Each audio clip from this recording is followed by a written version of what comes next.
परम शांति बापूजी आपका स्वागत है। बापूजी आज हम ये जानना चाहते हैं, बहुत सारे लोग ये कहते हैं कि आपका तो जीवन मृत्यु और हर चीज जो है टाइम, तो आपका मृत्यु का टाइम प्लेस और डे भगवान ने पहले ही लिख दिया है, तो क्या ये पॉसिबल है? भगवान ऐसा काम करते हैं क्या? देखो, हिंदू शास्त्रों के हिसाब से भगवान तो नहीं लिखता, हाँ। मगर भाग्य देवी कहा जाता है। हाँ। भाग्य विधाता देवी, जो विधाता देवी वो हर बच्चा जब पैदा होता है तो 7वें दिन पर वो भाग्य लिखने आती है। ऐसा हिंदू शास्त्रों में एक कहानी है, पूरी डिटेल में पढ़ लेना। तो वो उसका भाग्य लिखने आती है।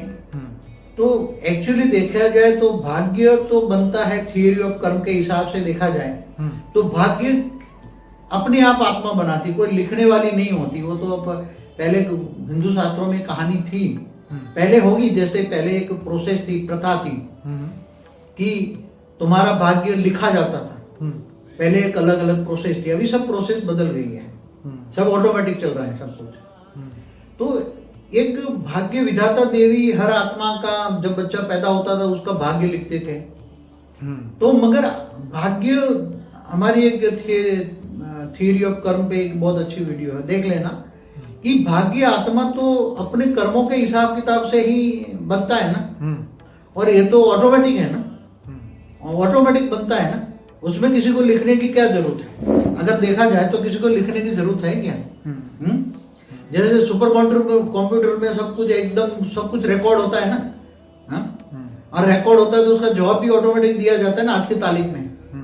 ऐसी तरह आत्मा में अनेक जन्मों की थियरी ऑफ कर्म रिकॉर्ड होती है, और अब अनेक जन्मों का कर्मों का हिसाब किताब रिकॉर्ड होने के कारण उसके आत्मा में हर कोई रिकॉर्ड होता है। और आत्मा में जन्म मरण के चक्र में जब आत्मा आती है तो उसको कहाँ जन्म लेना, कहाँ जन्म नहीं लेना, क्या करना, क्या भाग्य बनेगा, समय संचित कर्म भी बन जाते हैं, कुछ कर्म संचित कर्म जाते हैं, कुछ इस जन्म में भाग्य के हिसाब से तुम्हें कर्म भाग्य देते हैं, कई बार नहीं मिलते हैं, कई जन्मों तक संचित कर्म बन जाते हैं, कई 100 जन्म तक संचित कर्म बन के पड़े रहते हैं। तो ये सब भाग्य आत्मा अपने आप ही बनाती है। लोग ये मानते हैं कि लोग भगवान ने तो हमारे भाग्य में ये लिख दिया तो अब ये हुआ ही हुआ, मतलब होगा ही होगा, या मतलब ऐसी चीजें जो है वो भगवान के ऊपर डाल के अपना कर्म को अच्छी तरीके से नहीं कर पाते, सब कुछ भगवान के सिर पे डाल देते हैं। भगवान ने जो किया वो ठीक है, या जो करेंगे वो अच्छा करेंगे, अपना खुद का एफर्ट नहीं लगाते, अपनी खुद की बुद्धि पावर शक्ति ऐसा सोचते हैं कि जो भगवान ने लिखा होगा हो जाएगा, आपने क्या करना है। तो ये चीजें देखो ऐसा है, जब आत्मा बहुत आज कलयुग में तमो प्रधान बन गई है ना, सतयुग त्रेता द्वापर कलयुग, तो आत्मा जब तमो प्रधान बन जाती है तो उसके अंदर थियरी ऑफ कर्म सोचने की मतलब ज्ञान नहीं है, उसके अंदर ज्ञान नहीं है। तो ये कह देता है भगवान ऊपर बैठे बैठे सब कुछ देख रहा है, सब कुछ चला रहा है, सब कुछ ये कर रहा है। जब ये ब्रह्मांड का मालिक निराकार जो होता है, पर ब्रह्म परमेश्वर, क्या धरती वाले के मनुष्यों को बीच में इंटरफियर करेगा? वो तो इंटरफियर नहीं करता, हर आत्मा फ्री विल है। गीता में भी कहा है मन मना भव। जब मन मना भव आत्मा जो कर्म करती है वही भोगती है, तो वो इंटरफियर कहाँ करता है? न ब्रह्मा भी इंटरफियर करता है, न विष्णु भी इंटरफियर करता है, त्रिदेव भी, ब्रह्मा विष्णु शंकर जो है वो भी इंटरफियर नहीं करते। तो बापूजी लोग ये भी कहते हैं कि परमात्मा हमें ठीक कर देगा, परमात्मा हमें ठीक कर देगा, क्या ये पॉसिबल है? परमात्मा क्या आपके हर प्रॉब्लम सॉल्व करने आए हैं? आप क्या कहते हैं इसमें? देखो, जो देवी देवताओं की पूजा करते हैं वो देवी देवता तुम्हें मदद कर सकते हैं, ठीक है, मगर आजकल तो मैंने बोला ना, पहले तो देवी देवताओं के थ्रू मिलता था, वायु देवता, जल देवता, अग्नि देवता, 33 कोटि देवता थे ना सूक्ष्म में, स्वर्गलोक में, भूलोक, भूपुरलोक, स्वर्गलोक। तो ऊपर से भी, इससे ऊपर महालोक, जनलोक, तपलोक, भी ब्रह्मापुरी, विष्णुपुरी, शिवपुरी, परमधाम, ये सभी से नीचे की जो आत्माएं थे, ब्रह्मापुरी से नीचे की जो लोक में आत्माएं रहती थी, वो आत्माएं आकर जो उनकी पूजा करते थे, जैसे कोई कुल देवी है या कोई ग्राम की देवी है, तो उनकी पूजा करते थे, वो देवियां आके हेल्प करती थी। असुरों को मारने के लिए ऊपर की देवियां आती थी सब, और ये हेल्प करती थी, मगर वो भाग्य विधाता नहीं थी। देवियां तुम्हारा भाग्य नहीं बनाती थी, न तुम्हारा भाग्य बदल देती थी, वो तो टेम्पररी तुम्हें हेल्प कर दिया, कोई असुर से बचा लिया, तो ये टेम्पररी हेल्प तुम उसकी पूजा करते हो इसलिए मिलता था। मगर अब तो आज देवी देवता भी मनुष्य बन गए हैं। तो बापूजी मृत्यु का टाइम प्लेस और डे क्या फिक्स है? पहले फिक्स होता था, उसके आत्मा के अंदर जो रिकॉर्डिंग पड़ा है, उसके हिसाब से जैसे ऊपर एक बोलता था धर्मराज, तो चित्रगुप्त के चौपड़े होते थे, मतलब चित्रगुप्त होता था, वो सबका हिसाब किताब रखता था।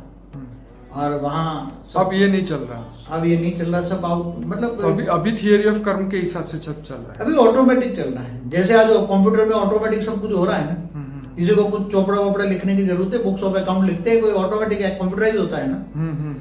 ऐसी तरफ सबका कर्मों का हिसाब किताब आत्मा में सब कंप्यूटराइज, आत्मा में रिकॉर्ड है, और आत्मा सब हमारा हर थॉट जो है वो रिकॉर्ड हो रहा है। तुम्हारा हर मनुष्य का थॉट केवल उसकी आत्मा में रिकॉर्ड नहीं है, हाँ। उसकी आत्मा के हर वायुमंडल में रिकॉर्ड हो जाता है, अनेक लोक तक जाता है रिकॉर्ड। अति सूक्ष्म जो पावरफुल जैसे परमाणु होते हैं, वो उसमें रिकॉर्ड होते हैं। तुम्हारे संकल्प केवल कहते हैं इस वायुमंडल में, इस दुनिया तक नहीं, दूसरे लोगों तक भी जाते हैं, ऊपर परम धाम तक, जो परब्रह्म परमेश्वर जिसको कहते हैं, उसके तक जाते हैं। पूरा जहां से तुम्हारी ग्रेविटी आती है, तो महा शिव कहते हैं, महा परम धाम से जहां गैलेक्सी ग्रेविटी आते हैं, वहां तक तुम्हारे संकल्प जाते हैं, रिकॉर्ड होता है। तो आपको देखो तो क्या ये कहना सही है कि लोग कहते हैं कि जो तुम सोचते हो यूनिवर्स सुन रहा है और वो तुम्हें उस हिसाब से रिप्लाई करता है, क्या ये सच है या झूठ है?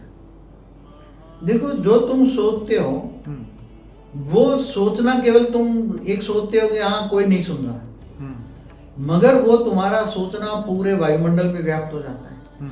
इससे ऊपर धीरे धीरे जो अणु से परमाणु में दूसरे लोग तीसरे लोग चल कर परम धाम में भी जाता है। मैंने एक वीडियो बनाया आकाशीय रिकॉर्ड में, इसलिए कोई ये ना समझे कि मैं जो सोच रहा हूँ नेगेटिव, वो कोई सुन नहीं रहा। चारों ओर व्याप्त है, और चारों ओर व्याप्त होने के कारण आपको हमेशा अच्छा सोचना चाहिए, सारे विश्व कल्याण के लिए सोचना चाहिए, और बेहद की इच्छा रखनी चाहिए, बेहद की कल्याण की भावना रखनी चाहिए। ये तो इसका मतलब ये हुआ कि जो हमारा क्वेश्चन था, इस हिसाब से मनुष्य खुद के कर्म जो है, अपना टाइम ऑफ डेथ जो जगह और ये सब अपने कर्मों के हिसाब से ही उसकी नक्की होती है, अपने आप ऑटोमेटिक। इसके पीछे किसी का भी हाथ नहीं है, कोई देवी देवता। क्योंकि कई लोग ये भी बोलते हैं कि ये इन्होंने भूतों ने इनके पीछे भूत लगाए थे, तो भूतों ने इनको मरवा दिया। क्या ये भी पॉसिबल है? हाँ, आजकल वो काला जादू करते हैं, मंत्र तंत्र प्रयोग करते हैं, और भूत भेजते हैं उसको मारने के लिए। मगर वो भी थियरी ऑफ कर्म के हिसाब से ही वो भूत आएंगे ना। ओके। अगर वो पावरफुल आत्मा है और उसके पास आत्मस्वरूप की अनुभूति है, वो ऑलमाइटी से कनेक्शन योग लगाता है, तो उसको ओरा में परम शांति भरी है, तो परम शांति के वाइब्रेशन चाहे 1000 भूत आता है उसके सामने, तो परम शांति के वाइब्रेशन, लाखों वाइब्रेशन निकलेंगे आत्मस्वरूप में स्थित होगा तो। और वो ऑलमाइटी ऑथोरिटी को मानता है, ऊंचे देव परम धाम में, बेहद की कला के परम धाम में ऑलमाइटी ऑथोरिटी का याद करता है, उसको ज्ञानी है, बेहद का ज्ञानी है, तो वो बेहद की पावर उसमें आती है। तो चाहे भूत प्रेत कुछ नहीं कर सकते। भूत प्रेत तो कमजोर आत्माओं को निशाना बनाते हैं, जो बहुत कमजोर आत्मा है, जिसका ओरा ब्लैक है, जिसका ओरा परम व्हाइट है, लाइट एकदम व्हाइट लाइट है, उसके ओरे में परम तत्व है, और परम शांति के वाइब्रेशन फैलाता है, परम शांति का मंत्र जपता है, तो उसको कोई दुनिया की कोई ताकत, उसको कोई भी भूत प्रेत कुछ भी नहीं कर सकता। इसलिए हमेशा हम कहते हैं कि आत्मस्वरूप बनो, और आत्मस्वरूप बन के ऑलमाइटी ऑथोरिटी, वो तुम्हारा ग्रेट ग्रेट ग्रैंडफादर है, रिश्ता जोड़ो, ग्रेट ग्रेट ग्रैंडफादर से रिश्ता जोड़ोगे तो इतनी पावर आएगी, ऊंचे परम धाम में निराकार से पावर लो, इतनी पावर आएगी कि आत्मा, तुम जो आत्मा तमो प्रधान बन गए हो, तो तुम्हारे आत्मा में पावर आने से विक्रम विनाश हो जाएंगे, और तुम्हारा कारण शरीर, सूक्ष्म शरीर भी चार्ज हो जाएगा, और धीरे धीरे स्थूल शरीर भी आगे चलकर चार्ज हो जाएगा, आत्मा की कर्मातीत अवस्था हो जाएगी,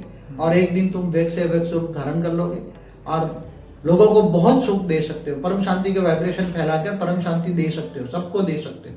बाबू जी, एक हमारा यही वीडियो के जो क्वेश्चन के रिलेटेड ही एक और क्वेश्चन था।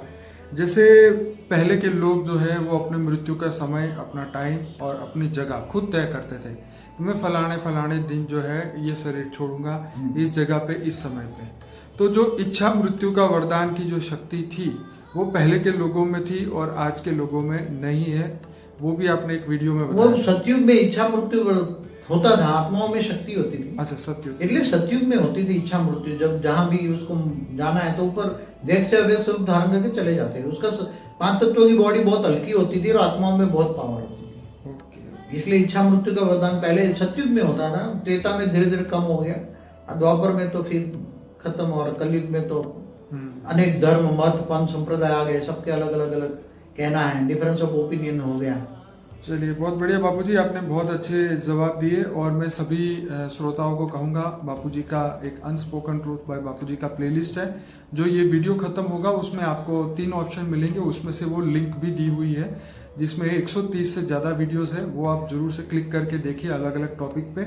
और इस चैनल को सब्सक्राइब करना जरा भी ना भूले, और इस वीडियो के नीचे अच्छे कमेंट करिए, और इस वीडियो को डेफिनेटली लाइक करें, क्योंकि जितना आप लाइक करेंगे इतना ही आगे और बढ़ता जाएगा और लोगों को यूट्यूब दिखाएगा। तो सभी लोगों का बहुत धन्यवाद। बापूजी आपका बहुत धन्यवाद। परम शांति। परम शांति।